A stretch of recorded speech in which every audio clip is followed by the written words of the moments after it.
Hi friends, நம்ம அறுபடை வீடு கோயிலில் பழமுதிர்ச்சோலைக்கு அடுத்தது 5ஆவதா போன கோயில் பார்த்தீங்கன்னா Thiruparankundram. Pazhamudircholai Thiruparankundram 36 kilometre, nearly 1 hour வரும். அதாவது வந்து மலை கீழே ஒரு குன்று மாதிரி கீழே இருக்குது. இந்த கோயில் பார்த்தீங்கன்னா அறுபடை வீடுகளில் முதல் படை வீடு அப்படின்னு திருப்பரங்குன்றத்தை தான் சொல்கிறாங்க. இந்த கோயிலோட ஸ்பெஷாலிட்டி பார்த்தீங்கன்னா இந்த கோயிலில் தான் முருகர் தெய்வானியை திருமணம் செஞ்ச இடம் அப்படின்ற மாதிரி சொல்கிறாங்க. இந்த கோயிலில் இருக்க முருகரை பார்த்திங்கன்னா சுப்பிரமணிய சுவாமி அப்படின்னு கூப்பிடுறாங்க.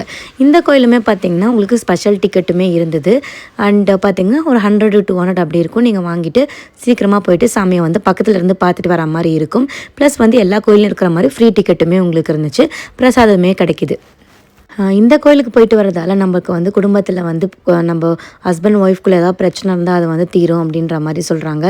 அது மட்டும் இல்லாமல் கல்யாணம் ஆகாதவங்கலாம் கண்டிப்பாக எங்கே போயிட்டு வரணும் அப்படின்ற மாதிரி சொல்கிறாங்க. ஸோ கண்டிப்பாக எல்லோரும் ஃபேமிலிகிட்ட போய் விசிட் பண்ணிவிட்டு வாங்க.